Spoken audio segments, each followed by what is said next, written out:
Ladies and gentlemen, welcome back into the Haven. Ladies and gentlemen, we are back. It has been several weeks since we have seen you guys, ladies and gentlemen, but we are back. We obviously had a little bit of a hiatus in there. We did not plan on taking, but the important thing is that we are back now. We are back to bring you some wonderful football content, and we are back just in time for playoff football.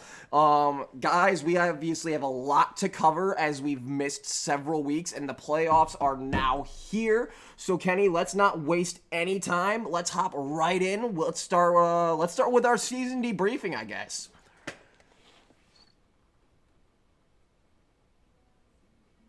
Ken?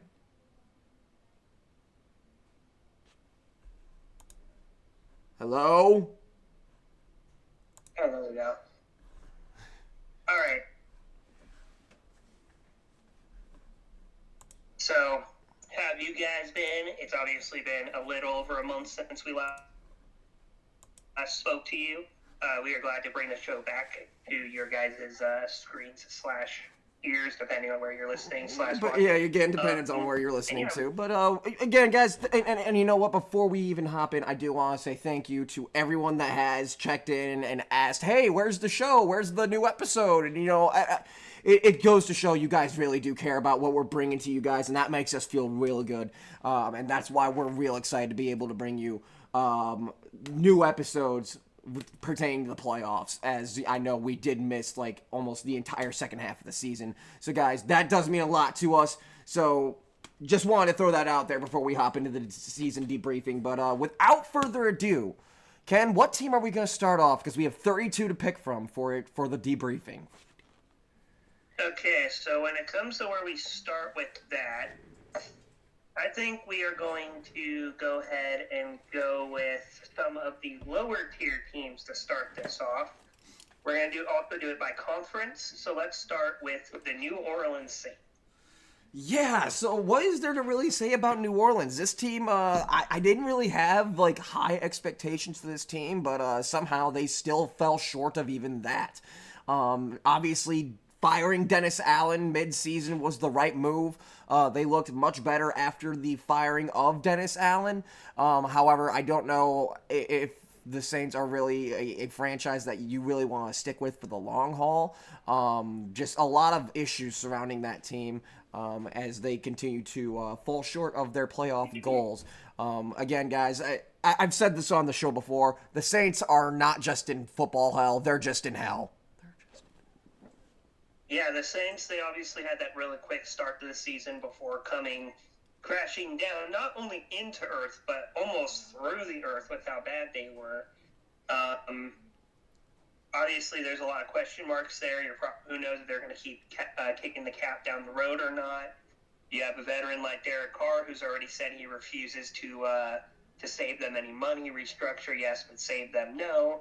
So probably a quarterback change situation on the horizon for the New Orleans Saints. Let's go ahead and move up one spot in the NFC South and talk about the surprisingly surgent, despite not getting many wins, Carolina Panthers. Yeah, so the Carolina Panthers, apparently all we needed to do with Bryce Young was factory reset him because we pulled him and he sat on the bench for Andy Dalton a couple of weeks. And the kid comes back and he's absolutely slinging it. Bryce Young, we've obviously trashed Bryce Young a lot on this show in the past, and he is serving us a healthy portion of crow. Yeah, to put this into perspective, guys, Bryce Young started the season with 0 touchdowns and 3 interceptions. He finished the season with 15 touchdowns and 9 interceptions. So pretty good once he got back in there, including a pretty good win against Atlanta with 3 touchdowns, Tampa with 2 touchdowns, Arizona with 2 touchdowns. And let's not forget, Tam, you and I obviously, this happened the week after, but he stood toe-to-toe with Patrick Mahomes and took them to the limit there. Yeah, that was insane to see. I didn't think I'd ever see Bryce Young dueling it out with Pat Mahomes. But yeah, Panthers, it was a tale of basically one quarterback, two sides of the coin, and can't wait to see if Bryce Young continues to roll moving into next season.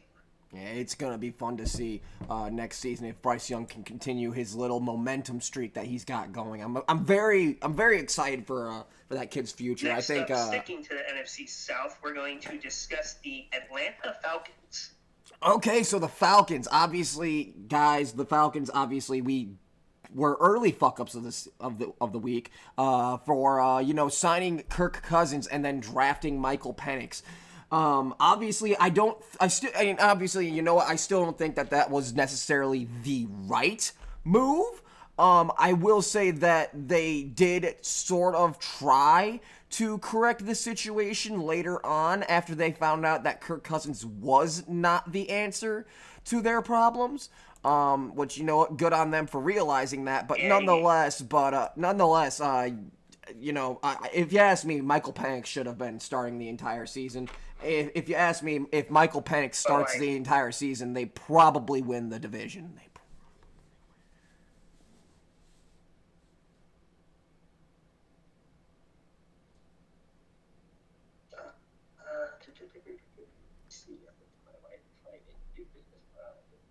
And you know what? The reason I say that is because I feel like there were quite a few games in there that Kirk lost that I feel like wouldn't have been an issue if you had played Penix.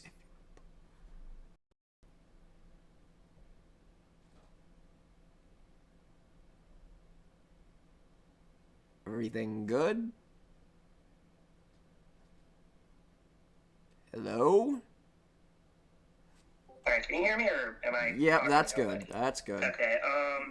Yeah, sorry, guys. Guys. Okay, Before you say something, I'm just gonna interject real quick.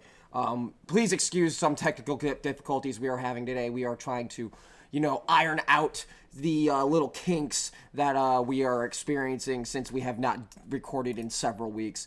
So please just bear with us, guys. All right, Kenny, go on. Yeah, Okay, so with the Michael Penix instead of Kirk Cousins, obviously we're not going to say they would have been like a 10-win team or anything like that. They might have only matched their record.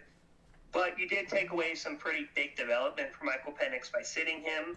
But since you've noticed your mistake, at least he's not going to be sitting on the bench for 3 seasons like we initially thought he would, as it's already been confirmed that Atlanta is looking to cut Kirk Cousins before the start of the new season.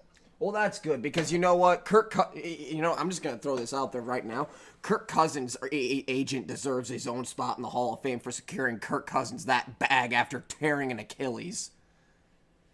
He's right up there with the best talkers in sports, right up there with Paul Heyman in the WWE, man, because he definitely talked him the fuck up in all those. Oh, definitely. You cannot convince me otherwise.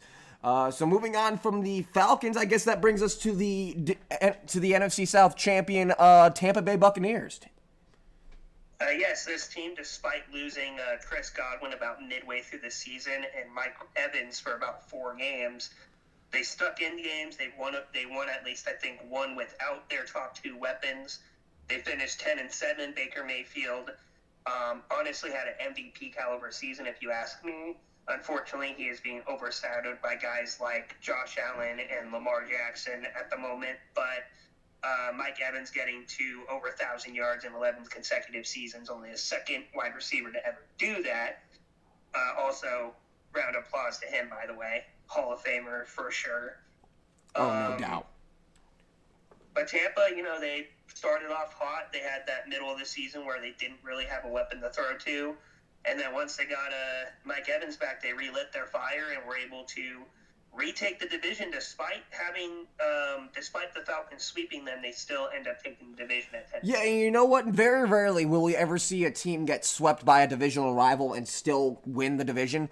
However, very nice work from the Tampa Bay Buccaneers this season. As you mentioned, Baker Mayfield having an MVP caliber season.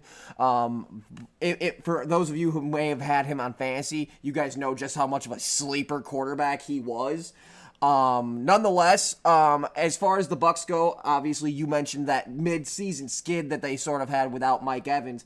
But you know what? If your team lives and dies by Mike Evans, I don't necessarily see that as an issue as long as, because, Mike Evans, it's not like he's super injury prone, It's not like.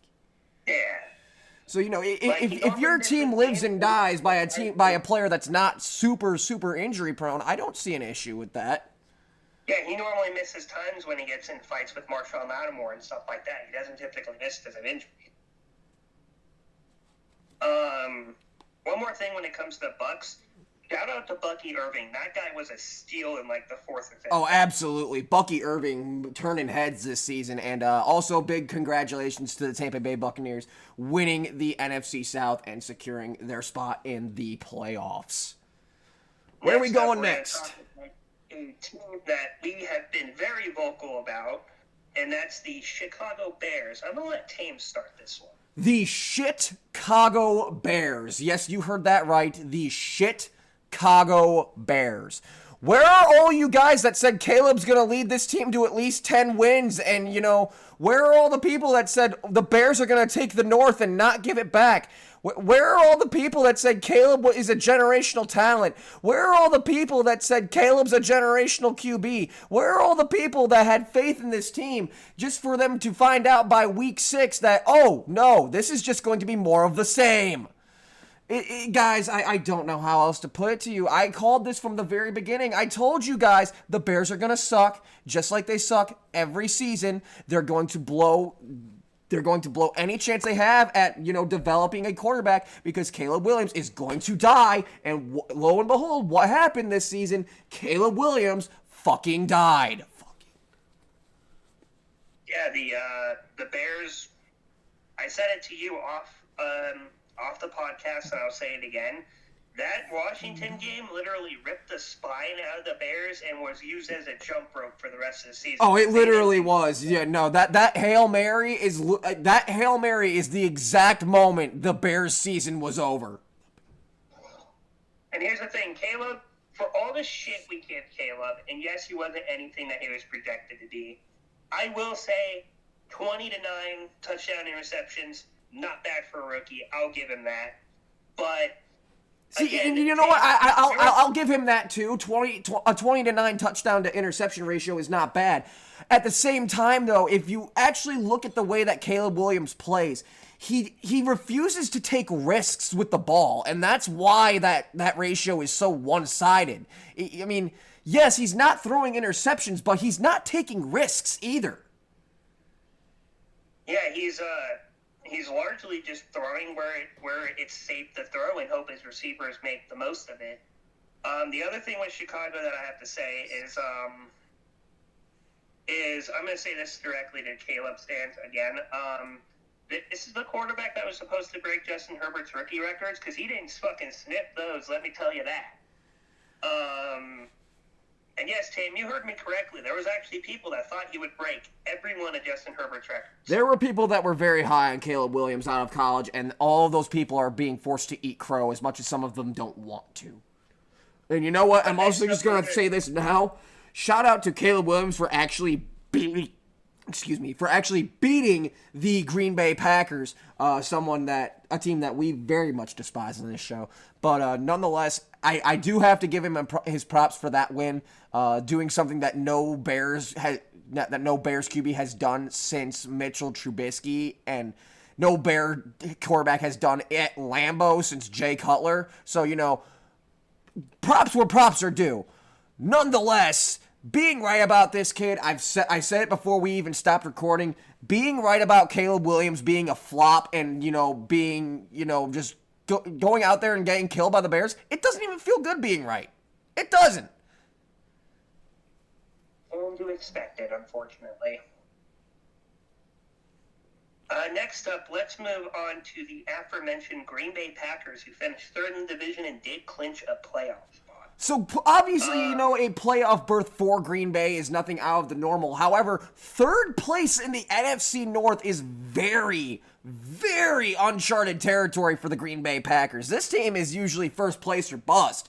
And this year, they were outshined by not one, but two teams in the NFC North that decided to make the North a freaking bloodbath.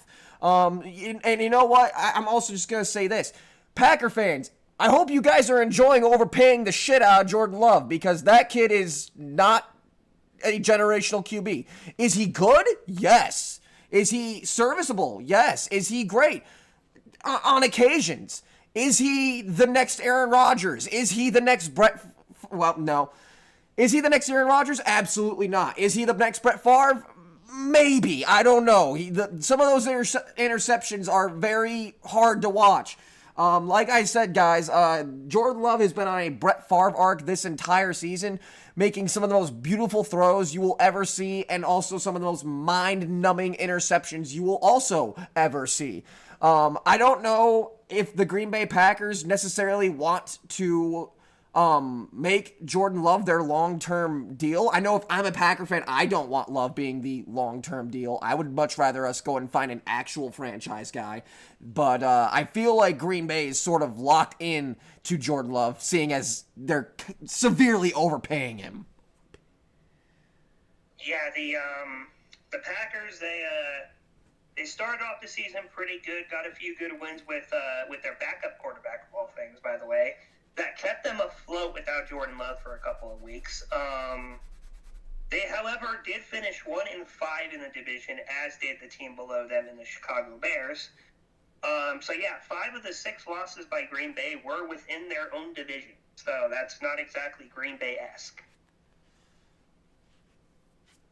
Next up, we're going to talk about one of the most surprising teams in the NFL this year, in the Minnesota Vikings, who finished 14-3 with the number 5 seed. The first team to finish a season with 14 wins and not win their division. Guys, we witnessed history this season with the Minnesota Vikings becoming the first ever team to win 14 games in a season and not win their own division. Obviously, guys, a lot of us thought that the Vikings were going to roll with J.J. McCarthy into this season. And then, lo and behold, Sam Darnold becomes Ginger Jesus and leads this team to 14 wins.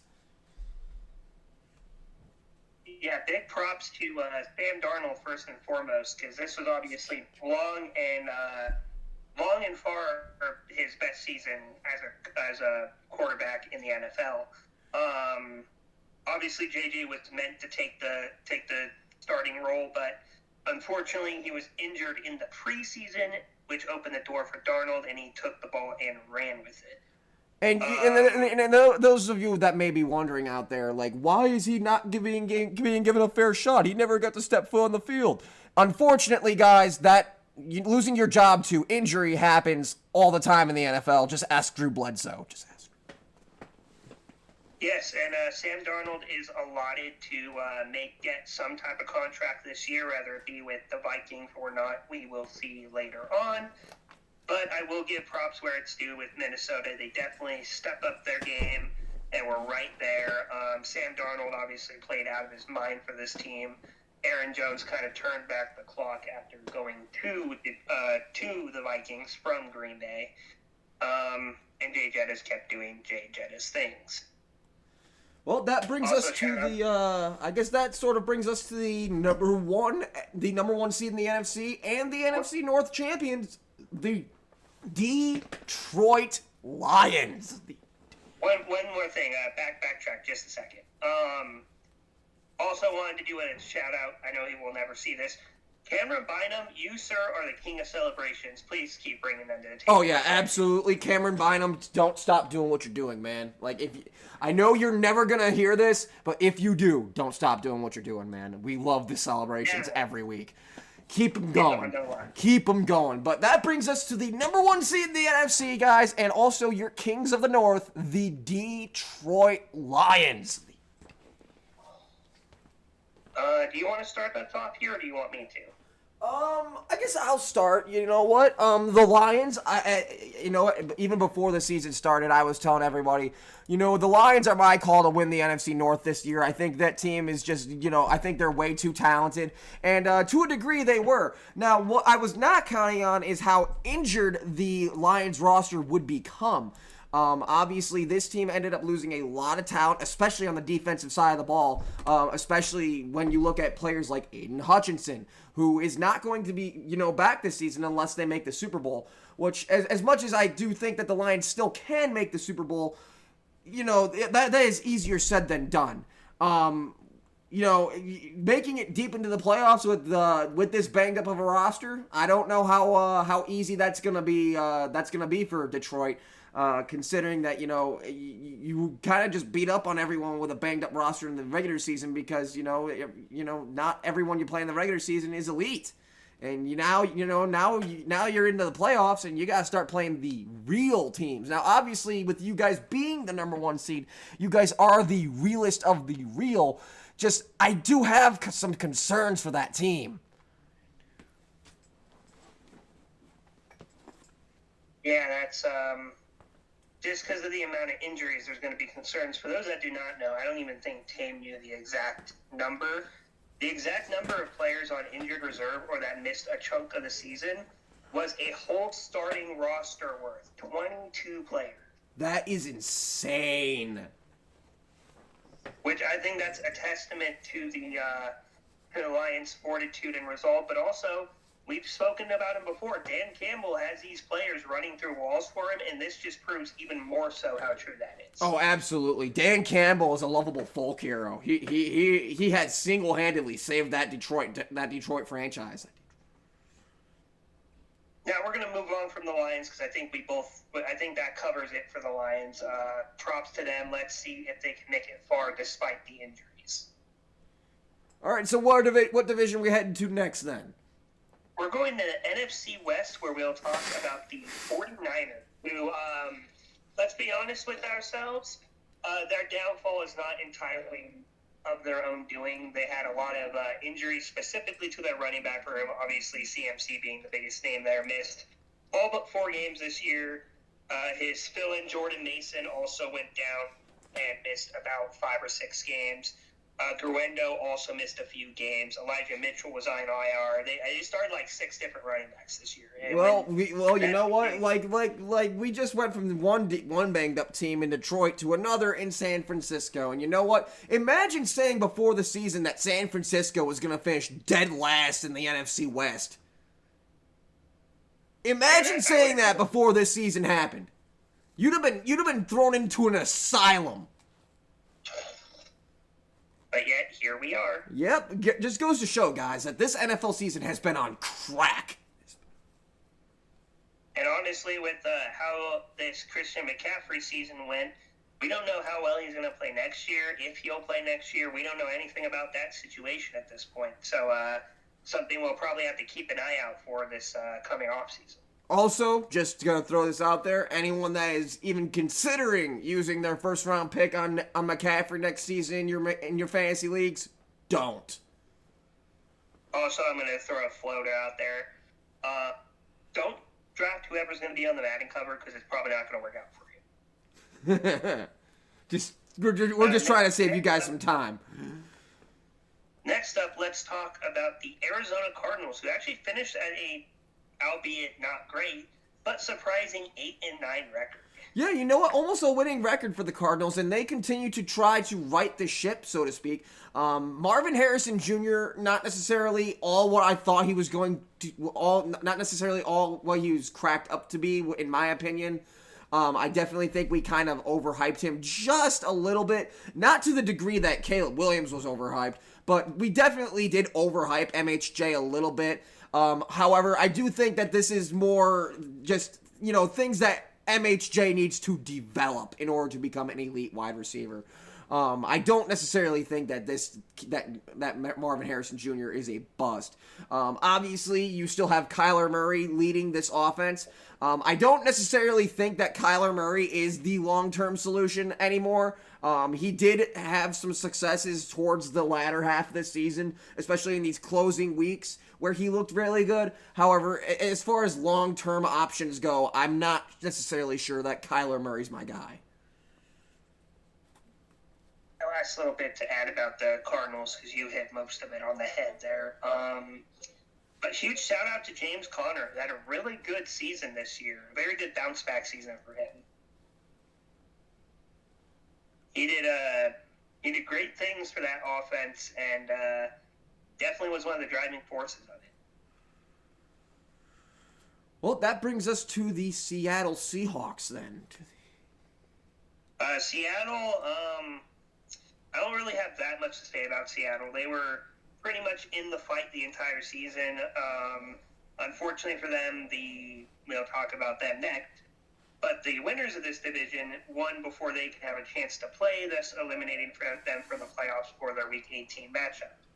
But good job by Geno. I don't know if he's going to be the answer moving forward, but I do believe he still is there for at least one more season. We'll see if they give him that one more season or not. This defense played really well. JSN took that next step in being that guy for them.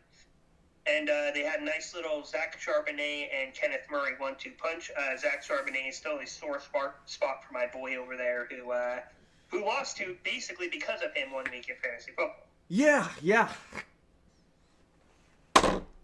But you know what? The Seahawks, in my opinion, are essentially just the NFC's answer to the Pittsburgh Steelers, where the standard is the standard. No matter what you do, this team is going to finish with a winning record and probably make the playoffs. And after that, they're just going to sputter out. Like you said, there's not really much to cover on this team other than, like I said, NFC version of the Steelers. All right, now we move on to the NFC West winning Los Angeles Rams. This team does deserve a little bit of props as they did miss Cooper Kupp and Puka Nacua for 4 games, both of them at the same time. They started the season, I believe it was 2-4, but were able to power back and win the division at a 10-7 record.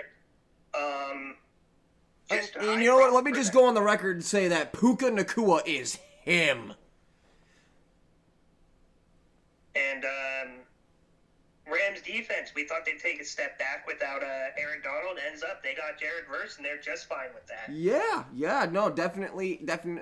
But like I said, all I really have to say on the LA Rams, Puka Nacua is him. He is the future of wide receiver. If you guys don't know who Puka Nacua is, you guys need to. Yeah, should definitely do some research on him. Next up, we move on to the final NFC division, aka the NFC East, where we talk about the New York Giants first. This one's going to be short and sweet for me. You guys got Malik Neighbors, Tyron Tracy, the first running back wide receiver duo to hit 1,000+ yards in a season, and those are basically your building blocks moving into next season. Yeah, you know what? You basically just hit the nail on the head. Not a lot to say about the Giants other than, near Tank Bowl champions. Could have possibly had Shedeur Sanders or something, but you know what? Even in my opinion, there's not really any elite quarterbacks in this upcoming draft. So you know what? Losing the number 1 seed this year, not necessarily a huge blow. Next up, we got the Cowboys, and all I have to say is all in my ass. That's what you call all in, Jerry? That's what you call all in? You are all in the fucking pain train, my dude. Oh my God, guys. The Cowboys are down horrendous. And if you're a Cowboys fan, I just want to go on the record and say we do not feel for you because we are actually relishing in your misery. Welcome to the Tank Bowl division, Cowboys. We've been expecting you. Next up, we're going to talk about one of the other surprise teams in the Washington Commanders, who finished the season 12-5. And you know what? This team nearly won their own division. If it weren't for the Eagles tearing shit up, the Washington Commanders have near single-handedly turned around their entire franchise by the draft of one player, and that player is this year's Rookie of the Year, Jaden Daniels. And guys, I know that at this moment, Jaden Daniels has not officially been crowned Rookie of the Year, but come on, let's be real. What other rookie is winning Rookie of the Year this season? It's going to go to Jaden Daniels.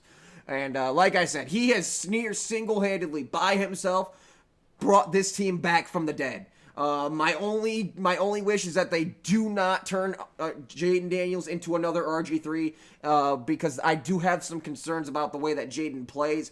Jaden plays a very dangerous game of football, and like I said, I really don't want to see him become the next RG3. Also, my thoughts on the Commanders, kind of similar to yours. do want to point out real quick, we all feel very happy for Terry McLaurin to actually have a quarterback now. Oh, yeah, definitely. Thank God. Also, we shit a lot on Dan Quinn when he was hired, but he coached his team to this record, too. So you can't take anything away from him either. No, really not. And then Cliff Kingsbury, former Cardinals coach, also was marvelously done by scheming up this offense to fit Jaden Daniels' strengths as well. So good job all around by the Commanders. You guys face the Bucks. We'll talk about that a little bit more later, but we'll see how far you can go. Yeah, moving on from there, I guess that brings us to the division champion, the Philadelphia Eagles. All I'm going to say about the Eagles is Saquon Barkley is indeed that dude. You know what? That's all I really have to say on it as well. Saquon Barkley is indeed him, and he should have broken the single-season rushing record. I wish Philly would have just played him in Week 18 to let him do that, and then you can pull him. But I understand that their concerns are, keeping him healthy for the postseason. But yeah, nonetheless, Philadelphia looking good, on the right track, and I'm not going to necessarily call them my pick for the NFC for the Super Bowl, but damn close. Okay, so next up, AFC time. We're going to start with the AFC East, starting with the New England Patriots. This is going to be short and sweet for me. Drake May is basically your only bright spot, and you guys did just fire Gerard Mayo, so let's hope you guys hire a competent coach and build up around Drake May. Yeah, Drake may need help, though. That's all I really have to say on the New England Patriots. I feel if they can build around Drake May properly, then this team is not going to be struggling very long. It's just a matter of can they get the right pieces to surround Drake May. All right, so next up we have probably the most laughable team that we're going to talk about in the New York Jets, continuing their spiral of just overall incompetence, finishing season 5-12. Tame, we both know you hate the quarterback of this team, so I'm going to let you start this one. Hey, Aaron Rodgers. Hey, Aaron Rodgers, you know what was very refreshing? Watching you get your shit kicked in an entire season. Because, my God, dude, you suck ass now. Who are you going to throw into the bus this time, Aaron? Who's it going to be? Is it going to be your boyfriend, Devontae? Or is it going to be, maybe it's going to be one of your running backs? Or maybe is it going to be your new head coach, Aaron? Who's taking the fall for you this time, Aaron? Because you're washed up, and the only person that doesn't know it is you. Other than that, all I have to say is, Jets, suck! What I'm going to say about the Jets here is very clear-cut. It was already reported that Aaron Rodgers would be debating retirement this season. Hopefully he does, because none of us want to watch him play again, for one. Next thing I want to say specifically about the Jets, how the hell do you win 2 less games with Aaron Rodgers than you did with Zach Wilson? And you guys owe him a fucking apology. For real. And that's all I got to say about that. Next up, we got the Dolphins finishing 8-9, missing Tua for a good chunk of the season as well, or 4 to 5 games, I think it was. And they are slowly kind of starting to unravel. Tyreek Hill mentioned wanting to get out of there potentially. I guess they did have a conversation with him, and he's not anymore. But Jalen Ramsey also wants out of Miami. So I mean, can you blame him though? I mean, Miami is literally falling apart at the seams. I mean, this team lives and dies by Tua, and Tua, I know you're gonna love me for saying this, but as we've mentioned before, Tua is not necessarily an elite quarterback. Is he good? Yes. But does he rank up there with the Joe Burrows and the Josh Allens and the Patrick Mahomeses? No, not even close. The answer is no. And for the nerve of people who thought he was anywhere near Herbert's level before the beginning of the season, I am here to take your apologies for trying to talk shit on my quarterback like that. But that's all I'm going to say about the Dolphins. You live and die by a guy who lawn darts his head into people's knees to go for tackles. So good luck with that. Yeah, I don't know what his issue is with using his head for everything, but he really needs to stop doing that.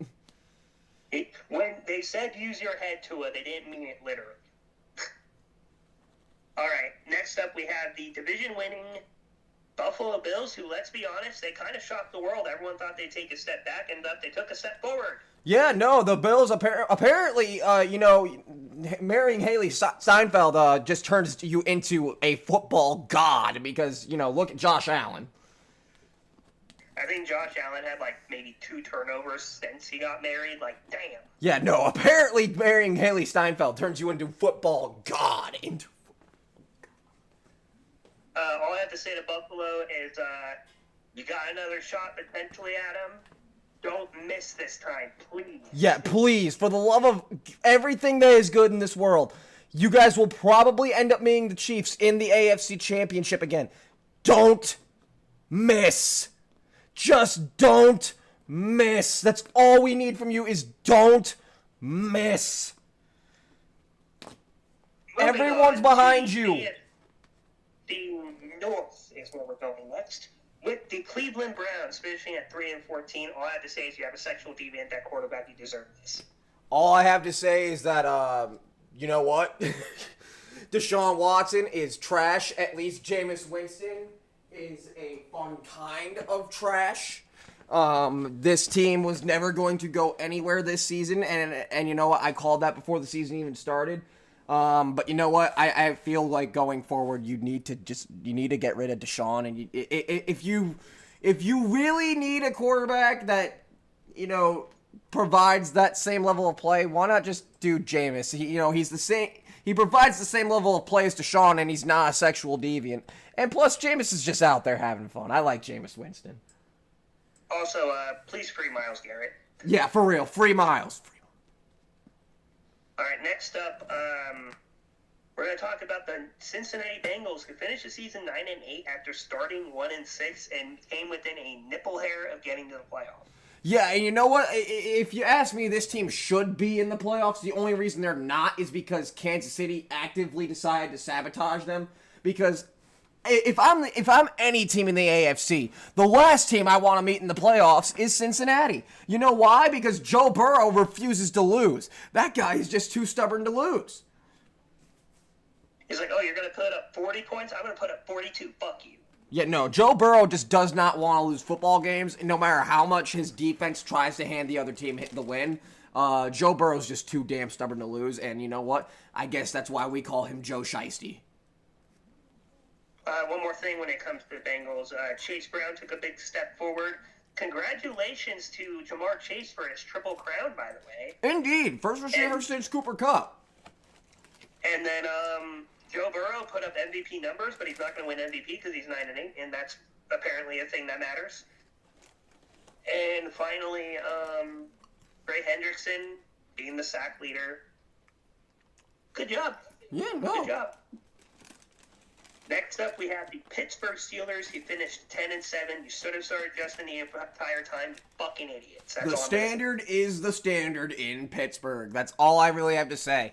Once Russell Wilson came in for Justin Fields, I kind of knew, okay, Russ is probably going to win 2, 3, maybe 4 games, and then it's all going to go downhill from there. And lo and behold, look what fucking happened.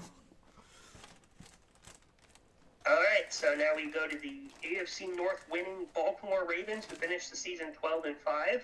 Obviously, front runner for MVP at quarterback in Lamar Jackson. Mark Andrews did have a bounce back. Starting the season was bad. Ending of the season was good. Derrick Henry is still him at fucking over 30 years old, by the way. Indeed. And a breakout season by Rashard Bateman. This offense definitely took a huge step forward, mostly thanks to Derrick Henry, for being honest with ourselves. And, yeah, let's see if you can, if you're the ones that meet Kansas City in the AFC Championship game. Whether it's you or Buffalo, don't fucking miss. Yeah, again, guys, all we ask is just, don't let it be KC. That's all we need from you guys is to not let it be KC. But closing thoughts on the Ravens? All hail King Henry. Moving on. Next up, we have the AFC South, where we will talk about the number 1 overall pick, Tennessee Titans. One of the most disappointing teams in the league this year. This team had playoff aspirations. Instead, they end up winning the Tank Bowl. What are the odds? Oh, you know what? Despite the fact that this team managed to beat my team once this season, we did get revenge. So I do want to point out that one victory against the Titans was a fluke. But nonetheless, this team finishing the Tank Bowl finals, winning the first overall pick. Now, here's my question: who do you think they spend the first overall pick on? To me, this is gonna sound controversial, but I think they trade back. They trade back to a quarterback needy team who's stupid and will draft one of the guys that'll probably be a bust this year. I can see it. And accuse some draft capital instead. I can see it. Next up, we have the Jacksonville Jaguars. All I have to say about them is, sorry, Trevor. Sorry, bud. Sorry. Yeah. That's all. Can we just admit that we all overhyped Trevor Lawrence a little bit coming out of college? Yeah, they had, according to their GM, one of their best teams ever assembled, finished 4-13. When you can't even take a team that's more well built than the one Blake Bortles, by the way, took to the AFC Championship game, you're probably not that. Yeah, no, sorry, Dougie P. It's just not gonna work. It's just. And Doug Peterson was indeed fired on Monday morning. Womp womp, I guess. Womp. Next up, we got the Indianapolis Colts, who finished 8-9. A pretty competitive season from a team that was not really expected to do much this season. Anthony Richardson kind of took the next step after Joe Flacco took over for a bit. This defense was really good at tackling people, but was not very good at holding them out of the end zone. I am actually going to disagree. I don't think that the Colts have progressed much of anything. If you ask me, the Colts remain to be the same team that they were a season ago. Drunkenly stumbling into a few wins and falling within the vicinity of one. Apparently counts as a win in the NFL nowadays. The Colts have played some of the sloppiest football I have seen this season outside of Kansas City, and you know what? I'm just gonna come out and say it. We would not have won this division if the rest of our division wasn't such fucking cheeks. Also, when it comes to the Colts, much like we did with the Browns, please free Jonathan Taylor from this hellhole. Yeah, please, for real. Also, I want to point this out. I told you this in private messages. Michael Pittman Jr. played the entire year with a broken lower back. Fuck. That must have been painful. For real. I'm sure it was more painful because you had to carry the passing attack the entire fucking season, too. By the way, shout out to Josh Downs, who probably won some fantasy games this year. Myself included. And then we move on to the Houston Texans. Whoop, whoop. 10-7. All I have to say, they did what they were expected to do in a very shit division. But one thing we have to remember is that the Texans' interior O-line is dog shit, and they kind of low-key limped into the playoffs, if we're being honest. And you know what? I'm not going to disagree with you. This team is lost right now. They don't know what they're doing. They don't really have a clear direction. CJ Stroud has regressed drastically this season.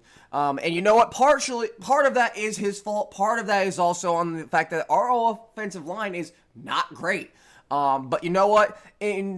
In terms of the AFC South, we did what was expected, which was win the division because, who else is going to win this division? I mean, this division is, I hate saying this, but this division is essentially the competition to see who's the golden trash bag because none of these four teams would really make it deep into the playoffs. Even, the two that have made it in ain't really going to go nowhere. But nonetheless, looking forward to the first round of the playoffs. I know we have you first round of the playoffs, so that'll be fun. Yeah, we'll get to that when we get to that. Next up, we go to my division, and yes, mine, I don't give a fuck if KC won the division. They're the luckiest fucking pieces of shit on the planet. I don't give a fuck. We're going to start with the flaming trash barge known as the Las Vegas Raiders. 63-21, get fucking shit on. That's all I'm going to say. Oh, the Raiders. Now, obviously, I had expectations for this team prior to the season starting. I did have some very bare bones expectations for Gardner Minshew, who was going to be the starting quarterback. Obviously, none of those expectations were lived up to. The Raiders are exceptionally terrible. So yeah, that's all I really have to say on this team. Nothing really out of the ordinary, other than we still suck. So for those of you that don't remember, we did a pre-draft standings thing, and Tame thought the Raiders would finish above the Chargers. I had very bare bones minimum requirements for Gardner Minshew, and he fell short of them. Sorry, I warned you when we did this. I said that if we didn't finish below them, that I would make sure you heard about it. And you know what? You are. But like I said, the guidelines I had for Gardner Minshew going into this season were not exactly like MVP caliber. It was like do the bare minimum. And yet not even Gardner Minshew, AOC, it doesn't matter who the Raiders marched out there. None of them could do the bare minimum. And I want to point this out too. I'm going to give you a little bit of hell real quick. Like, really? One of those two quarterbacks you thought would lead the team better than a Chargers team led by Justin Herbert. Like I said, Ken, it's not in terms of quarterbacks. All the other talent on that team is fine. But like I said, it's just a matter of the fact that I just needed the quarterbacks to do the bare minimum. Now, obviously, I did overestimate how bad these quarterbacks really are. Because like I said, my requirements were bare minimum, and when you're not meeting the bare minimum, obviously there are issues. This is the last thing I'm going to say regarding the Raiders to you, because I did tell you I'd go easy on you, but I did say I would still fucking go in on you a little bit here. No, okay, that was bullshit. I told you at the start that was a terrible idea to pick them. You didn't listen to me, and now you're paying for it. So, fuck. And you know what? Yeah, I'm not disagreeing. I am paying for it. But like I said, all I needed was one of their QBs to do the bare minimum. It wasn't even necessarily Gardner Minshew that needed to do the bare minimum. It was just any of their QBs. And like I said, I overestimated just how shit their QB situation is. They did the minimum, all right? They did the minimum to play like shit. Okay, now I'm done. I'm going to take my foot off Tame's neck now because I've made my point. Like I said, I overestimated just how shit their QB room is. All right, next up we're going to talk about the Broncos, who finished 10-7, and you know what? Division rival or not, got to give them a round of applause for that. Yep, and you know what? Congratulations to the Broncos, who are no longer tied with the Jets for the longest playoff drought in sports history. That title now belongs to the Jets alone. Way to go, Denver. Way to go. Good job, Bo Nix, who got a lot of heat coming out of the draft. We even called him Bo Picks a couple times. But dude's kind of for real. Yeah, dude's definitely coming to his own a little bit in the later half of the season. Bo Nix obviously was able to lead his Broncos to a Week 18 victory over the Kansas City Chiefs. Obviously, it was the Chiefs' backups, but that's neither here nor there. You beat the Chiefs, we're gonna brag about it because fuck the Chiefs. Also, one more thing pertains to the Broncos. Congrats to Cortland Sutton for finally having a quarterback that can throw him the football. Yeah, for real. Next up, we're going to talk about my team. I'm obviously going to start this because I'm going to, and I need people to hear me. Justin Herbert, 23-3 touchdown interception ratio. Fuck you if you don't think he's elite. Literally, like, people that don't think he's top 5 are fucking delusional at this point. They obviously do not watch the same product you and I did. Because 23-3, Lad McConkey is a fucking dog, by the way.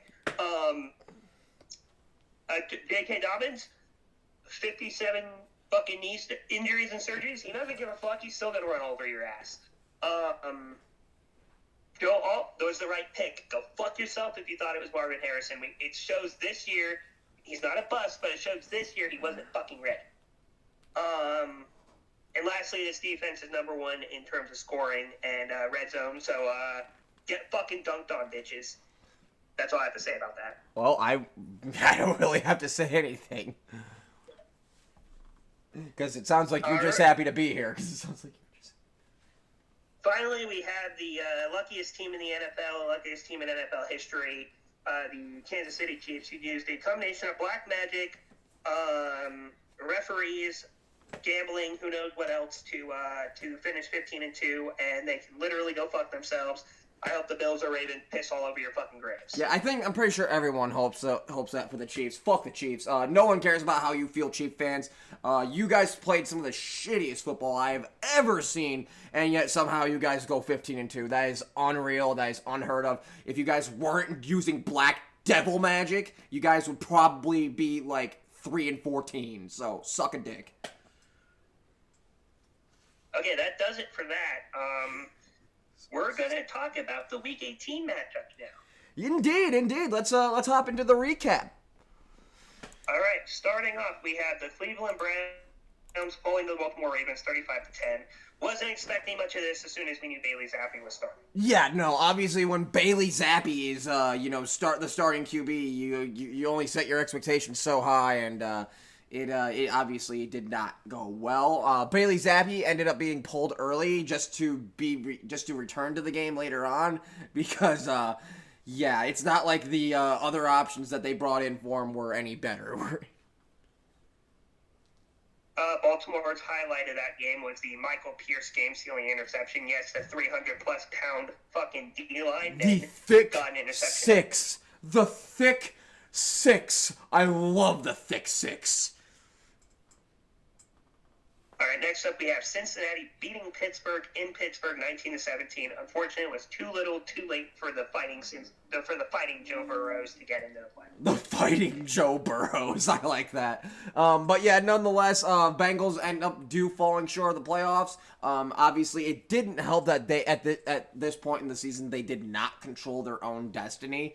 They obviously needed help from not just the Dolphins, but also the Broncos, who, the Broncos ended up winning, which is ultimately what ended up costing them their spot at the playoffs.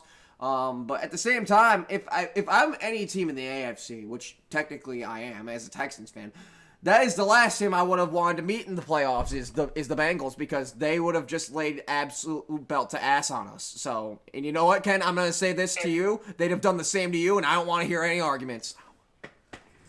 I can't argue because we actually beat them this year. So, fuck off. In the early half of the season when they were still shit. That was before Joe Burrow decided to start putting up 50 bombs every week. You could say we kind of may have made them want to do that, though. So, sorry the rest of the league, I guess, but also fuck you the rest of the league. Next up, we have the Carolina Panthers shocking the Atlanta Falcons in overtime, 44-38. Yeah, no, absolute shocker. Upset of the week, in my opinion. This was absolutely insane. I did not have the Carolina Panthers beating the Atlanta Falcons, but nonetheless, with the Panthers beating the Falcons, that opens the door for the Bucs to win the NFC South. Yep, and again, you did it already, but shout out Bryce Young. We can't wait to see how you progress moving forward. Next up, we have the Washington Commanders beating the Dallas Cowboys 23-19 with backup Marcus Mariota doing most of the work. Congratulations to Mr. Marcus Mariota for beating the Dallas Cowboys. Nonetheless, pretty standard of the story from what I've seen this season out of the Commanders. They will go in and lay waste to a team that they're just better than.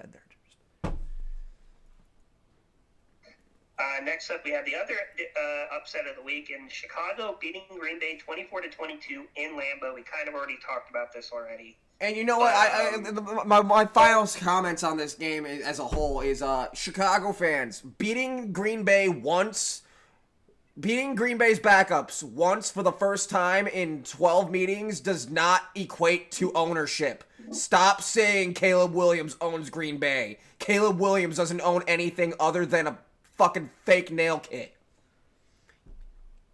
Last thing I have to say about it, again, good job to Caleb. You led the team to the win. But did you really, though? Or was it... And you know what? I gave Caleb his props for beating Green Bay as well. But like I said, to all the Chicago fans are like, we own you, Green Bay! Suck it! We own you! Beating Green Bay's backups, nonetheless. Once, for the first time in the last 12 meetings, Bear fans, you guys are down so horrendous that you think that equates to ownership. That's just sad. One more thing I want to say about that game. Yes, Caleb, you led the team to that win, but you got to thank your lucky stars DJ Moore didn't give up on your ass when you weren't giving him the football before, because he carried your ass to that win.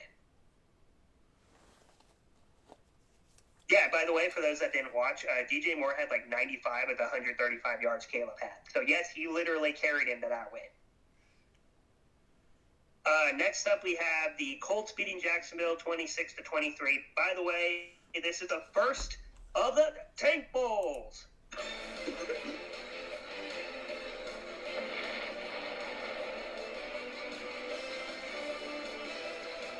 Obviously, we already know who won the Tank Bowl, but this was still a Tank Bowl at the time.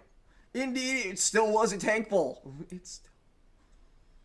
And sloppy football was found. Sloppy football was found. If you guys enjoy Tank Bowls, if you are some sick, twisted individuals, such as ourselves, then you probably found great joy in this game because it was a mess.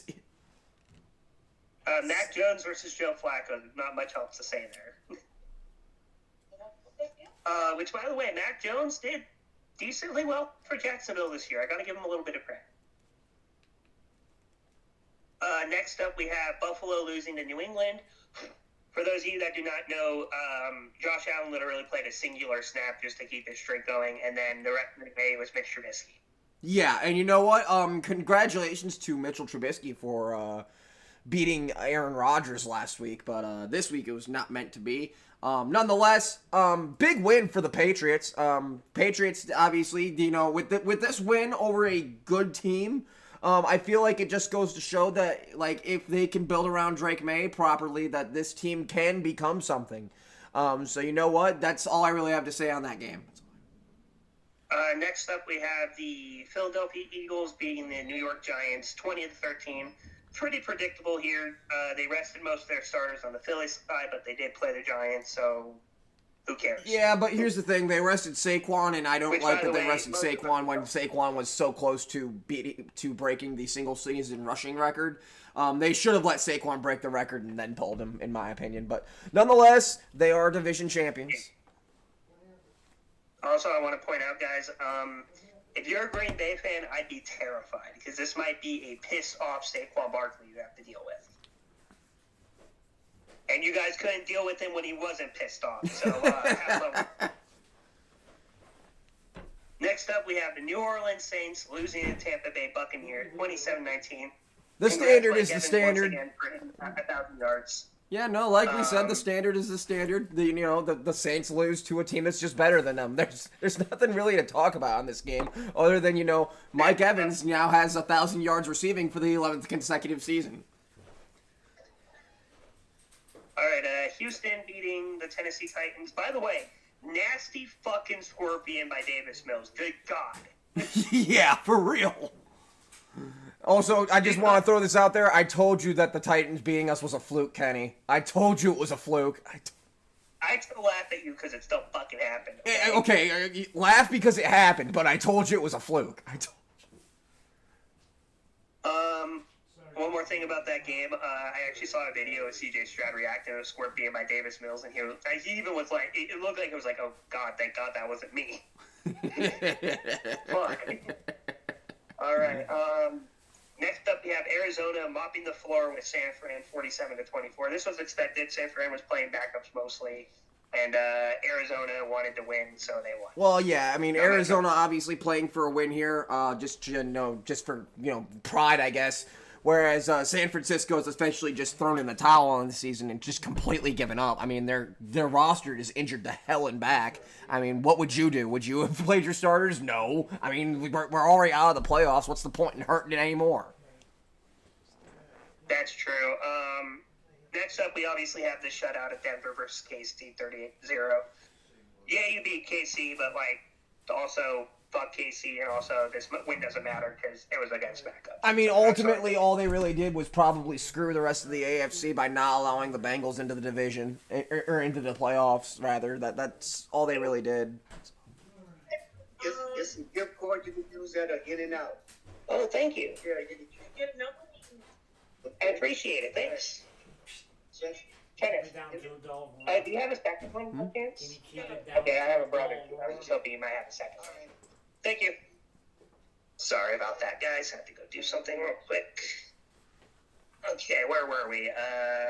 Oh yeah, Seattle at Los Angeles is next. Seattle winning 30-25. Jimmy Garoppolo played pretty well for the Rams, though. I'm going to say that. He played pretty good. I can't believe we saw Jimmy Garoppolo on an NFL field in 2024. That's just unreal. It's just...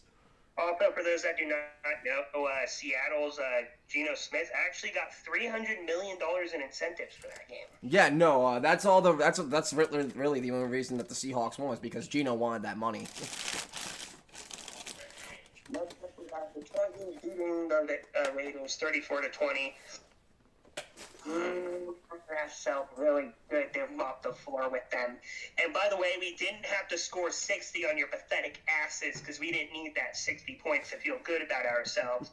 We just need to beat you by 3 touchdowns. Well, 2 now because we had to give you a pity touchdown so you wouldn't cry and light your field on fire because you guys fucking suck and you're sore losers. Kenny, Go fuck calm yourself. down. They can't hurt you anymore. Okay, your thoughts? Yeah, you know what? My thoughts are, the Raiders cannot hurt you anymore, Ken. It's over. You can let up now. I think they get the idea. 63 to whatever is over, and they cannot hold that over your heads anymore. Okay, so next up we have the Jets beating the Dolphins 32-20. Good job, Aaron Rodgers. You threw your 500 touchdown pass of your career or whatever. Who fucking cares? And get fucked Miami. That's all I'm going to say. Facts, though. Aaron Rodgers, as we mentioned before, very washed up. Not a great QB this season. Probably needs to retire. But nonetheless, getting the win over Miami and ending Miami's playoff hopes in the process. That is probably something that Aaron's probably going to use to extend his career. With the way, our luck goes. Bright side to Miami fans, Tua can't be 0-3 in the playoffs now. True. There's that. True. Minnesota losing to Detroit 31-9. This was just Detroit strangling the life out of Minnesota in the second half. Hey, you know what? Detroit wanted that number 1 seed, and they wanted it bad. They you know what? Football's a game of who wants it more, and Detroit clearly wanted it more. Also, I want to say this. I wouldn't be surprised if Justin Jefferson boxed Sam Darnold for missing him so many times. All right. Well, Like, we could have won that game, dude. We could have won that game if you had just gotten me the goddamn ball.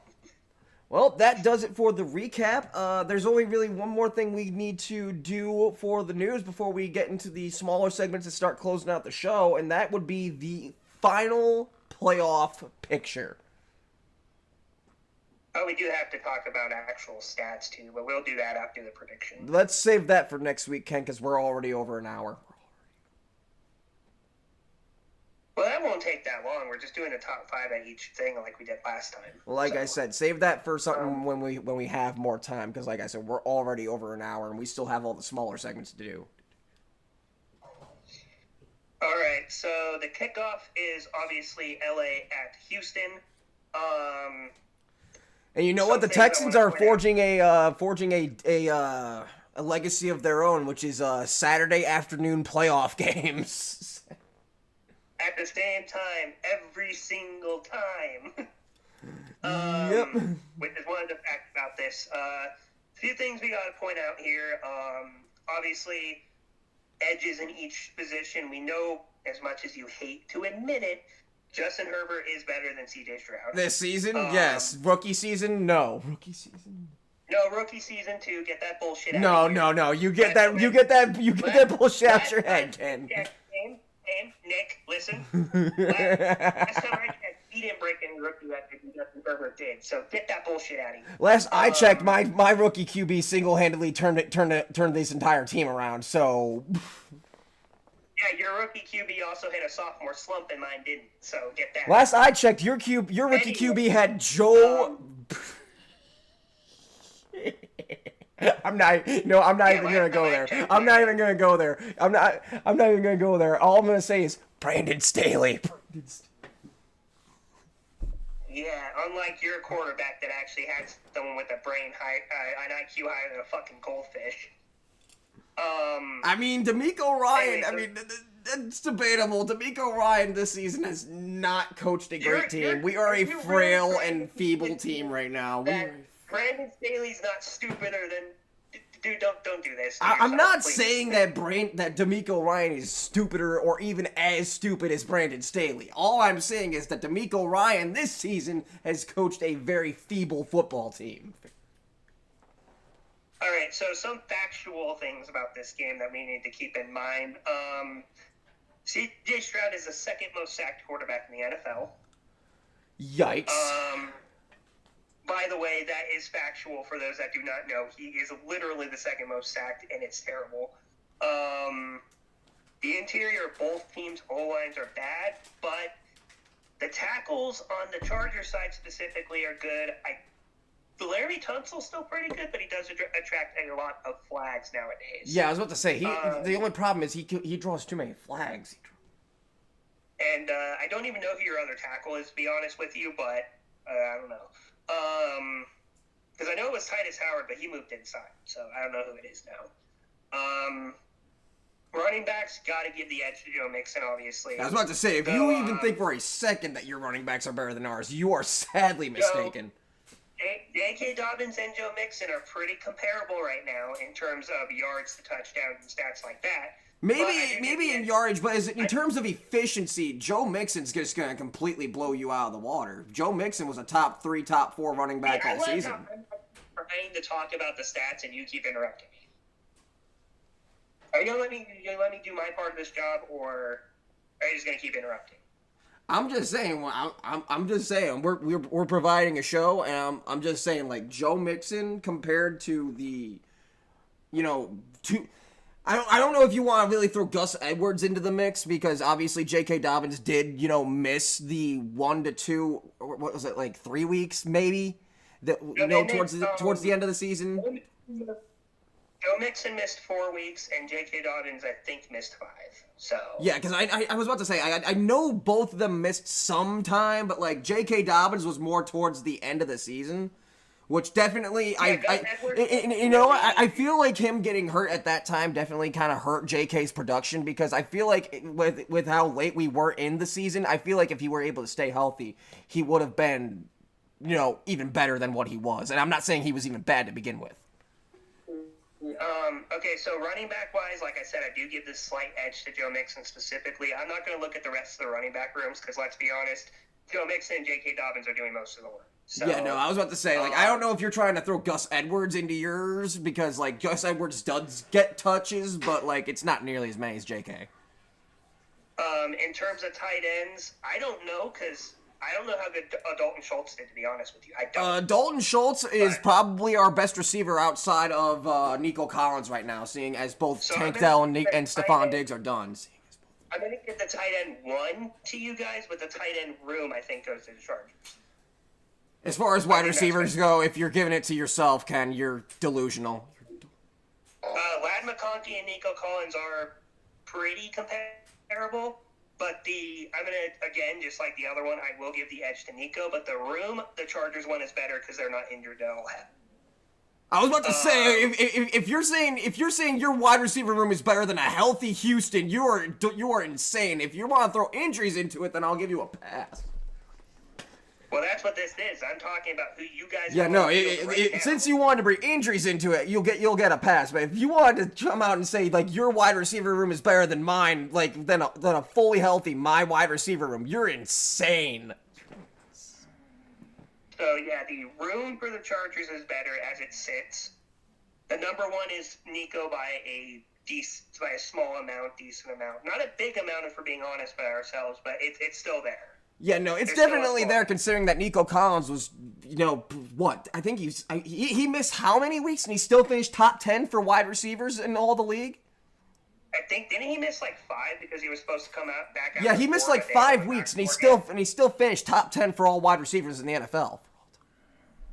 In terms of, obviously, with O-line, we already covered that. I think the Chargers have the edge specifically at tackles. Then both our middle O-lines are suck ass, let's be honest. Yeah, no, the offensive, let's just face it, Both our quarterbacks are going to get sacked on Saturday. It's going to happen. Let's see here. Defensively, I don't think it's any debate who has the better safety here. I don't think there's even a remote debate there. I think that you guys have the better pass rush, but we have the better secondary.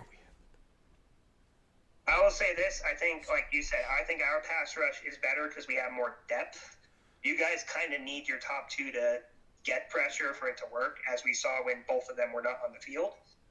But, as far as terms of secondary goes, I'm giving us the edge. I'm sorry. You don't have anyone that can even compare to Derek Stingley. Corner room, you guys are better. Safety room, we're better. I think it's just in terms of the whole secondary, because you guys really don't have anyone that can compare to Derek Stingley. Excuse me, the entire secondary, there's nothing that compares to Derek Stingley? On your defensive line, maybe, as far as, like, defensive talent, but is in your secondary, not that I can think of off the top of my head. You're telling me Derwin James, that guy is not on his level. No, I completely forgot that Derwin James existed, and I'm not going to say that he's on the same level, but I'm just saying, like, Derwin James has been quiet this season. Don't forget the guy that decided to powerbomb Travis Kelce. Okay? All I'm saying is that Derwin James has been so quiet this season that I nearly forgot he existed. Oh, no, he hasn't been quiet. You just don't pay attention to Charger games. This is actually one of his better seasons, believe it or not. He's just done it quietly. Kickers, I think you can even agree it's probably a tie between that. I mean, Fairbairn's pretty money, but, like, yeah, I mean, this is really a stat that, like, I'm looking at and, like, does it really matter? I mean, it might matter. We don't know. And like you said, it could matter, but like I said, I mean, it's not a stat that I'm going to put too much, emphasis on, but nonetheless, Fairbairn's pretty money. Your kicker's pretty good, so, yeah. We're not going to waste any further time on this. You know who each of us is rooting for here. There's no point in us even saying anything prediction-wise. So let's move on to the next one, where we might actually, there might actually be questions about which side we'll be on. All right, so Pittsburgh at Baltimore. This is the third time these two teams match up. They have a 1-1 record against each other. Baltimore's winning. I don't care what anyone says. The Steelers, like I said earlier in the show, for the Steelers, the standard is the standard. You get a 500 record, you sneak into the playoffs, and then you just power down. Okay, so with this one, it's very simple to me, anyways. I think Baltimore wins regardless, but if you start Justin Fields, you have a better shot. If you start Russ, you're cooked. I agree. Like I said, with the Steelers, it's more the standard is the standard. Next up, we have, I think, another pretty easy one to predict here. Denver at Buffalo. Buffalo's going to absolutely walk on Denver. And you know what? I understand that the Denver fans are huffing hopium right now, and that's a very, very dangerous drug, especially for Bronco fans, but yeah, you guys are going to get shat on. Definitely. Keep in mind, guys, Nick was a Bears fan before. He had hope being a lot, and it never worked out. Denver has a very good run-stop ability, but Josh Allen doesn't give a fuck about any of that. Yeah, Josh Allen doesn't care about your defense or how good your defense is. Josh Allen is just going to be Josh Allen and, make you look like a fucking idiot. All right, next up, what I think is probably one of the closest ones in this round, Green Bay at Philadelphia. Oh, no, this isn't even going to be close. This is going to be Philadelphia taking an absolute dump on Green Bay. It's not my close one. It's the next one. I was about to say, if this is your close one, we got to reevaluate your football IQ because Philadelphia's about to take a giant dump on Green Bay. This is Philly's game to lose, basically. It really is. I mean, Green Bay's coming off a loss to the Bears. For the love of God. Let's not forget that. I also want to remind everyone that Green Bay will be short-handed at wide receiver as they will not have Christian Watson. And currently, we do not know the status of Jordan Love. If Jordan Love plays, it might be a little bit closer. If he doesn't play, they're getting shadowed. I mean, even if Jordan Love does play, I think Green Bay's still getting crapped on. This is a team that just lost to the Bears, Ken. The Bears! Okay, I need to actually listen to the words I said. If Jordan Love plays, it might bit closer. They're still getting shit on either way. Just one hand, you're getting diarrhea, and on the other one is just normal shit. Yeah, okay, fair enough. Fair enough. I was about to say, like, and you know what? I'm just gonna throw this out there because I know we have Green Bay fans that listen to this show. Green Bay, you guys gotta stop beating your chest about Jordan Love. He's mid. Just admit it. Jordan Love is mid.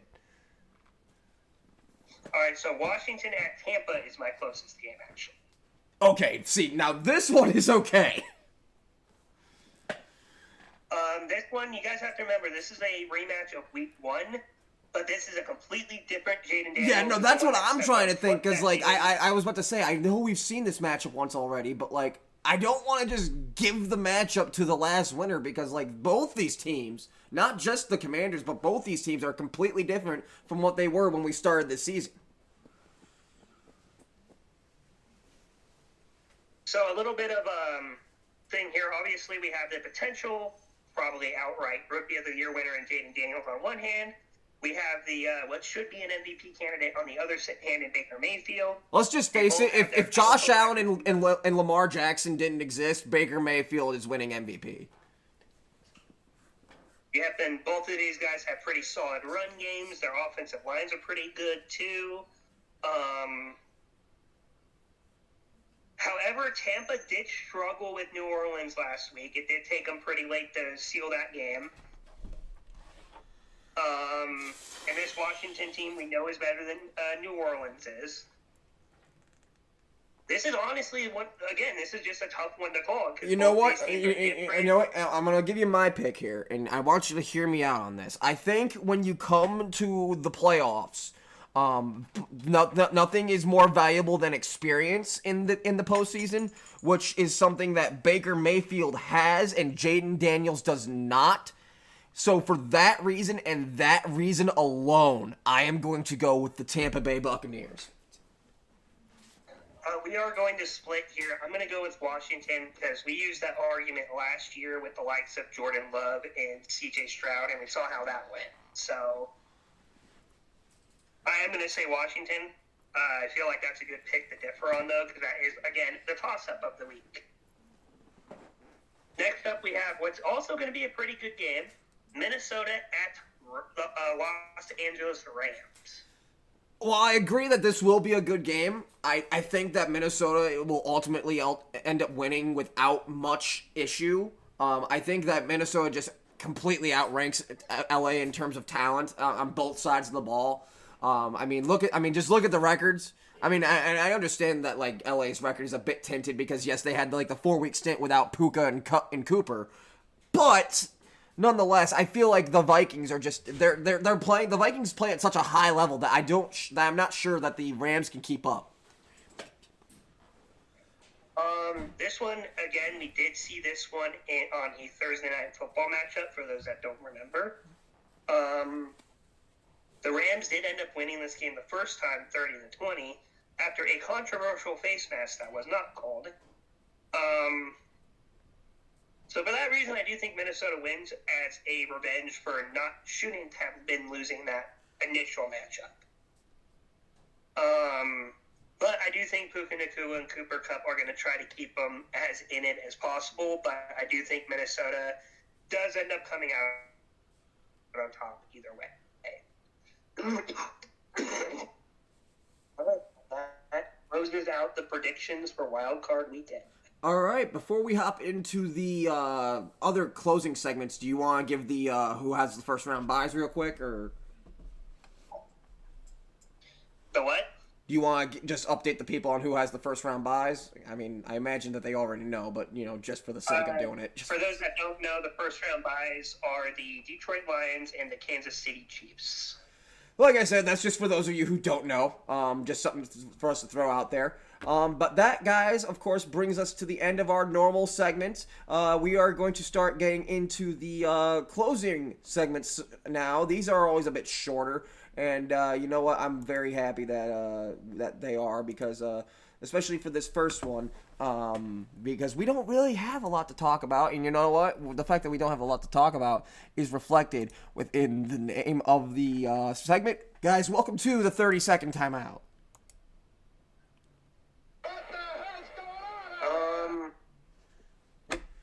And now, guys, I don't think there's much. Yeah, no, I already got the 30-second timeout covered, Ken. Don't worry about it. This week, for the 30-second timeout, we're just going to address the 4 teams that are left within the college football playoff. Obviously, the first and second round of the playoffs have now commenced, and we are down to 4 teams. We are down to Penn State, Ohio State, Notre Dame, and fucking... in Texas. Guys, all I have to really say about this is the t-shirts for this year's college football playoff are going to do numbers for the thrifting game years from now because of what we have for these final 4. Obviously, Ohio State, nothing out of the ordinary. This is not uncharted territory for them. And as much as I want to say the same about the other 3 teams, none of them have really been there super recently, other than maybe Penn State. But nonetheless, we are down to 4 teams. One of these teams will be the college football champions for 2024.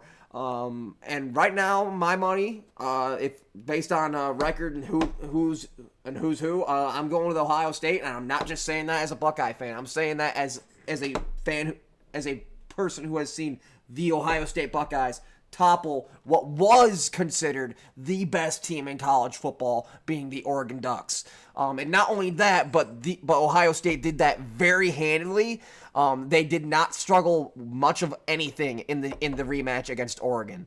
So that's all I really have for the 30-second timeout. Ken, if there's anything you wanted to chime in before we move on.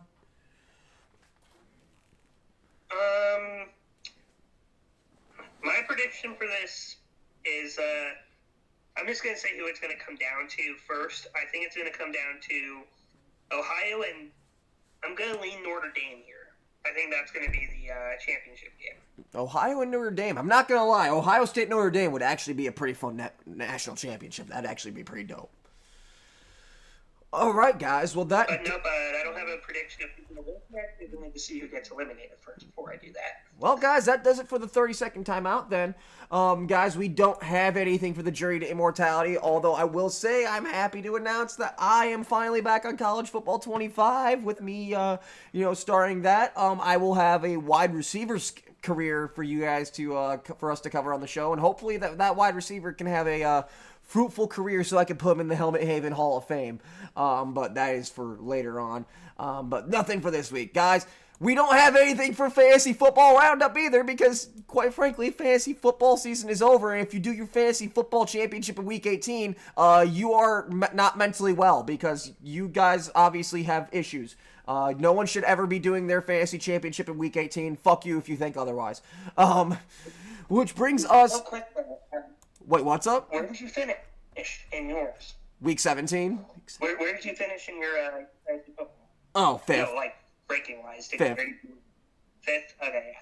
I won a lot of mine. I got second and third in a few of them, too. Just going to throw that out there. But anyway. Yeah. No, and you know what, guys? Just before we go on, next season, me and Ken will be in the same league. We are opening up a league to fans of the show. So if you guys want to join a fantasy football league,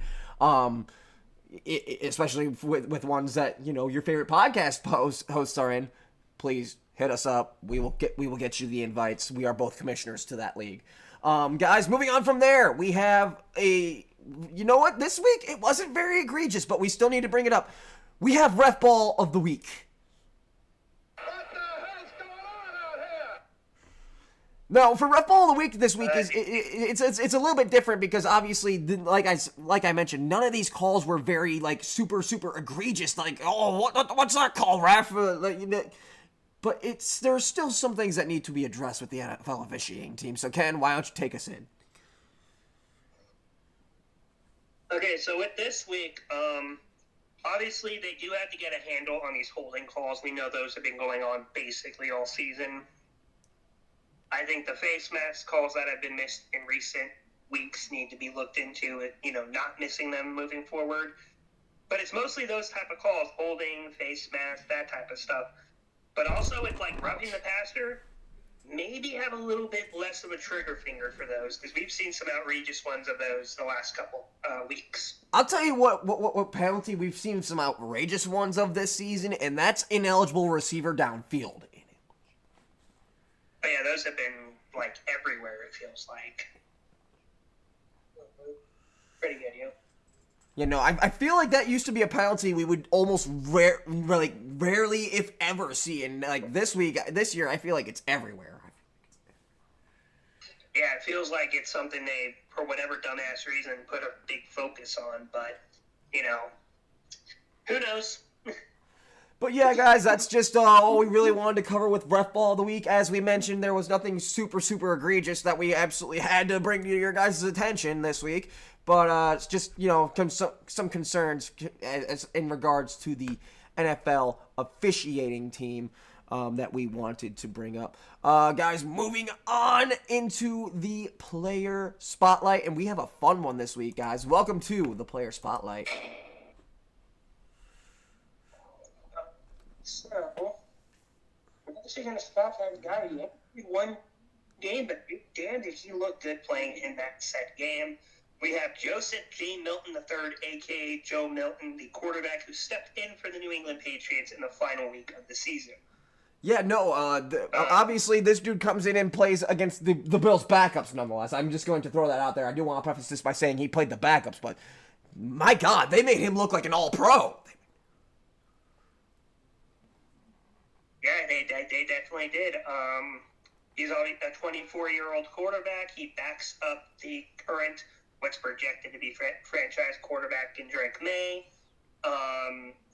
Yeah, he played football for two specific colleges, that being the Michigan Wolverines and the Tennessee Volunteers, which means he did play under for a little bit John Harbaugh. Milton was selected by, obviously, the Patriots. And by the way, the 6th round, that's pretty cool to be in the 6th round pick and play that well. Yeah, definitely. He's 6'5", 246. That's pretty, for those that don't know, that's pretty close to what my measurements are. He was born March 6, 2000. By the way, very close to when I was born, too. Pretty wild. He did play in Olympia in Orlando, Florida as a high school student. Obviously, he has one game under his belt. He was 22 of 29, 75.9% completion percentage, one touchdown through the air for 241 yards. He also rushed for a touchdown as well. So basically single-handedly led that team to that victory there. Milton obviously attended the high school I previously mentioned, and then he committed to the University of Michigan, where he played football for, I believe, only one of his college seasons. Or he spent his first 2 years, my bad, in 2018, 2019 as a backup to starter Shea Patterson. During those 2 years, he played in 8 games, completing 6 of 11 passes for 117 yards, 1 touchdown, 2 interceptions, and also had 2 rushing touchdowns. Milton competed with Dylan McCaffrey. For those that don't know, maybe there's some resemblance there to Christian McCaffrey, who knows. To be Michigan's starter in 2020. Milton was considered the favorite after McCaffrey decided to transfer due to COVID-19 pandemic. God, what a bad time that was, by the way. Yeah, let's not ever go back to that time. Michigan's season was shortened to only 6 games. Milton started the first 3, but steadily lost more playing time to Cade McNamara as the season progressed. Milton passed for 1,077 yards, 4 touchdowns, 4 interceptions to go along with 109 rushing yards and a rushing touchdown. And obviously he finished, Michigan finished 2-4 in that season.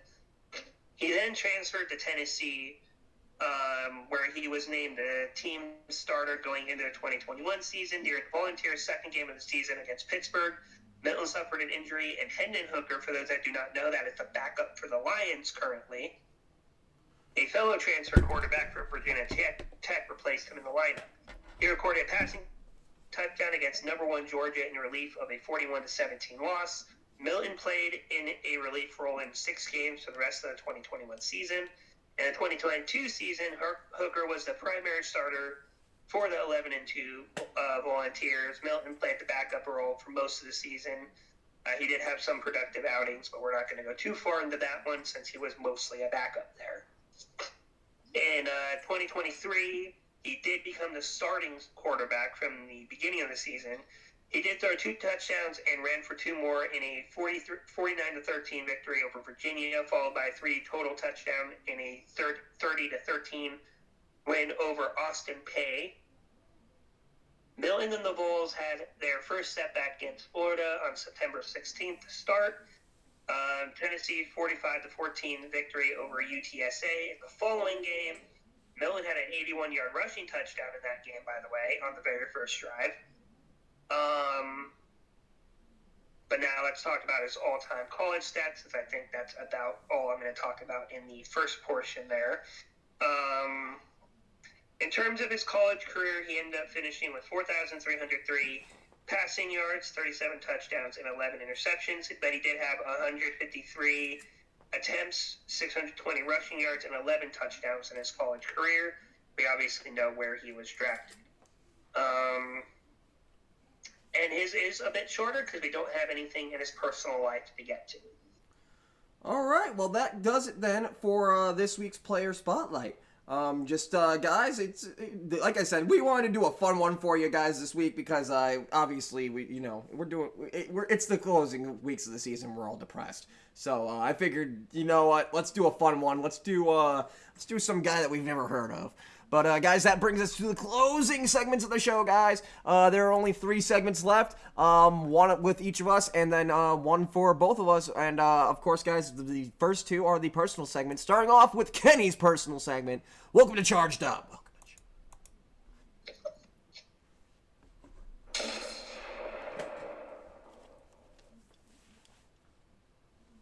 Okay, so I'm going to start off simply. Season in review, I think my Chargers did very well this season. Obviously, this was a rebuilding season for us, but we did finish with that 11-6 record, or 10-5, whatever it was. I don't give a fuck. Point is, we exceeded expectations. We did make the playoffs as the 5th seed. Thank you to the Bengals for beating the Steelers to allow us to want to play that game. Obviously, we do play Tame's team in the Texans' first round of the first game of the wild card weekend even. I feel like both of our teams, I'm sure maybe Tame will piggyback off this when we get to his segment, but I feel like these teams kind of had the opposite of what people expected them to do this year. They expected the Texans to kind of be that pretty dominant team thanks to who was on it. Injuries kind of derailed that, obviously, but yeah. The Chargers were not expected to do that well. People thought Herbert not having multiple weapons, which Tame can, again, say this in his segment if he agrees with me or not. But I know he does because I had mentioned this before. It doesn't matter who Herbert throws to as long as they get open and they know how to catch the goddamn football. J.K. Dobbins, I believe, should be in consideration, if not the winner of Comeback Player of the Year. But I think Joe Burrow's probably going to get that because he was injured and he put up the MVP caliber stats. But I hope J.K. Dobbins is in the running for it at least. I love seeing the defense play so much better with basically almost the same exact starting lineup minus a few pieces here and there. Obviously, the offense was built to run first this year. And no matter how the season ends, rather it be this round, next round, whenever it may end for us, I do know that we have at least a foundation to build upon. We have a coach that knows how to not be an idiot and want me to launch him into the sun.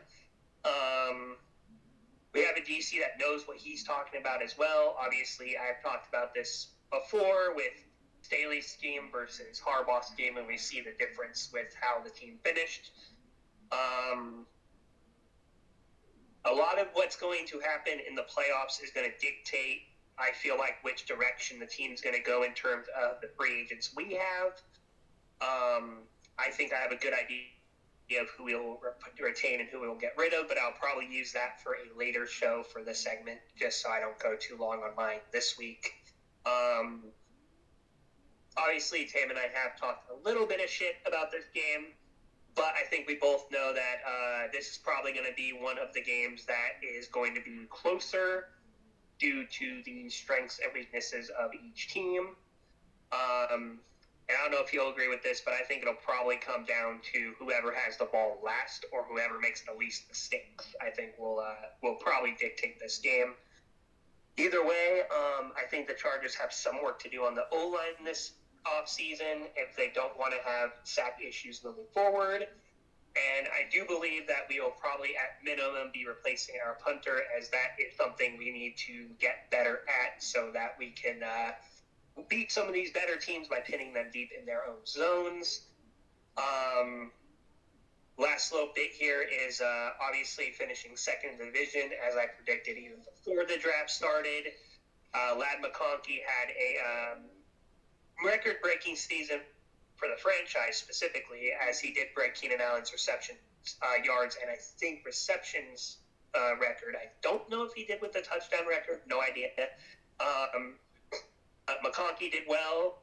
Quentin Johnston developed into a pretty solid target. He had some drop issues still, but I think that's going to get pushed out of his game a little bit more next year and obviously into the playoff football.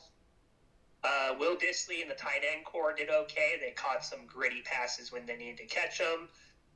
Scott Metlock is the really good fullback in DT that plays both sides of the football. Really like him being on the team. Hope he sticks around and continues to play both sides of the ball, because damn, he is good at both of those. Last little bit here, if we do move on to the next round, barring any other upsets, it would be KC we'd go against, and I'm pretty sure it'd be the same for Tame.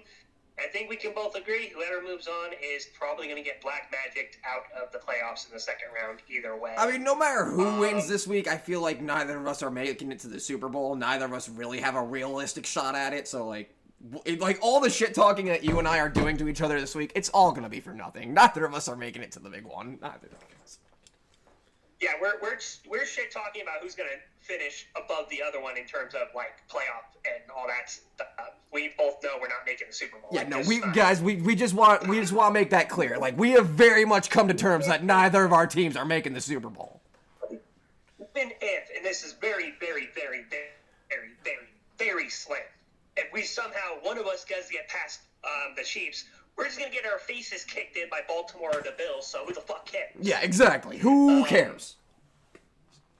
But anyway, the last little bit I'll say is obviously whoever wins our game, we both hope it's our team, but let's hope whoever makes it to the next round doesn't get completely annihilated and at least puts up a decent fight. But that's all I'm going to say for my portion of the show. All right, guys, so that does it for Charged Up, bringing us to the other closing segment, the other personal segment, my personal segment. Welcome to the Houston Huddle, guys. Houston, we have a problem. And guys, I'm really just going to be repeating a lot of what Kenny just said. You know what? I'm thrilled to have my team in the playoffs. First off, this is a very new year for me. No, supporting a new team that's no longer a fucking train wreck. Actually having a team to root for in January instead of just hoping that some other teams lose is actually very refreshing for me. So, just wanted to throw that out there before I actually dive in. Now, going further, I don't necessarily... Well, go on, Ken. Go on. We didn't do a show at this point, but I wanted to say one thing, guys. When we joked about this, but when Tame looked and it's like the Texans have clinched the playoffs. What is this clinching? What is this clinching you speak of? What is this? The Texans have clinched a playoff berth. What does clinch mean, and what are playoffs, and what are But yeah, that's essentially how that conversation went. What is clinching, and what are playoffs? But nonetheless, do want to take it a bit further. As Kenny said, neither of us really expected that our team will make the Super Bowl. It'd be really cool if one of us did, but both of us just kind of know, we don't have a really major shot at winning the big one, especially when we play in the same conference as guys like Lamar Jackson and Patrick Mahomes and Josh Allen. We're just kind of gonna get crapped on because neither of our teams really have the weapons to take on, those so-called top dogs of the conference. Nonetheless, I'm very excited to have football. And we saw as part of Tame's team limping in the playoffs, he definitely does it. Yeah, no, but nonetheless, I'm very excited to have football on my TV in January, and to have a team that I can root for instead of just rooting for some other teams to lose. It's very refreshing, and like I said, I'm ready to support this team for the long haul, good and bad. Which Lord knows there's been plenty of bad this season to go around with my Houston Texans. My goodness, we are in shambles, but. Nonetheless, I guess all I really have to say to close out this my personal segment at least is Ken, we're gonna beat you, and we're not gonna feel bad about it. We like to have fun here, but guys, that brings us to our final segment of the show. The segment this show is named after, guys. Welcome to Fuck Up of the Week. It was at this moment that he knew he fucked up. And Ken, who do we have for this week's Fuck Up of the Week? Before I start real quick, I just want to piss Nick off one more time with this 31-2. Fuck you. Anyway. What was that? Sorry, you cut out. 63-21. Fuck you. 63-21. The difference is they can't hurt me anymore. This one can still hurt you. Fuck you. All right, so the fuck up of the week is kind of more of a company, which is a little bit weird for us, as this was reported about 2-ish days ago now. Skip Bayless and some other FS1 related personnel are involved in a lawsuit involving at least 11 counts, with some of which being sexual assault / other type of sexual crimes, and just a pretty big name to be associated with that. Now, guys, obviously, before we dive any deeper, we do want to say that these are all allegedly. We don't want to go pointing fingers. We are not the jury of this case. We are not the judges either. We are not here to judge. We are just here saying you couldn't keep your nose clean, and this is where it got you. Yeah, and even though it's only an accused thing, or alleged thing, keep in mind, guys, that even though it's only alleged, there's still a good chance it might have happened, so that's why they're here. If we find out that any of these people happen to be innocent of said crimes, we might bring it up in another report to kind of touch base on. But as of now, because we don't know the specifics of if it happened or not, and they're only allegations, they do have to be in this segment because it is fucked up to do that type of stuff. Yeah, no, that is just disturbing. But nonetheless, we hope we don't have to bring you guys a follow-up story on this. We hope that these all charges are all just allegedly, to be true. So yeah, that's all I really have to say. Ken, anything you want to say before we get out of here? No, I mean, playoff football is here. It's obviously one of the best, but also one of the worst times of the year because we know football is only a few weeks from no longer being on our TVs until September. Yes, it's very bittersweet. I definitely agree. I'm going to miss football as well. But keep in mind, guys, moving forward between now and the beginning of the season, we still have a couple more weeks worth of predictions. And we do have, Tame, I'm pretty sure you can confirm this, we do have a pretty big show to end the year prior to the Super Bowl. Oh, absolutely. The Saturday before the Super Bowl will be the Super Bowl episode, which, again, will be a huge episode. We're going to have several guests on the show. We're going to be we're going to be doing it like an award show. It's gonna be a lot of fun, guys. You guys are going to want to be here the day before the Super Bowl. But, yeah. Also, keep in mind, we will be back to probably weekly programming again for at least a little bit.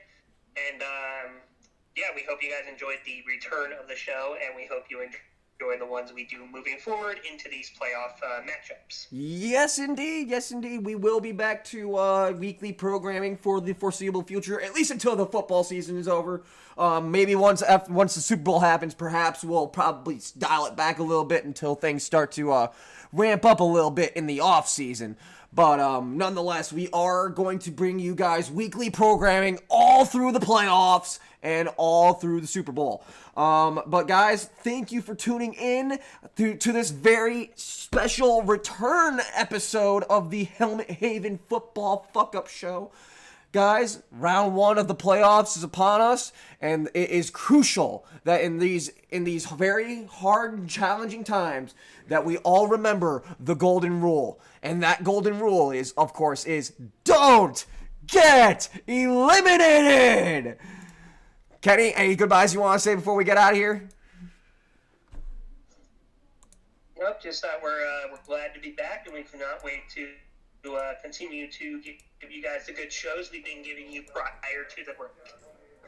Yeah, no, I'm excited for it too. And guys, January football is here. We will see you guys next week for the official breakdown of the wild card round. All right, guys, we will see you guys in a week. Later, guys.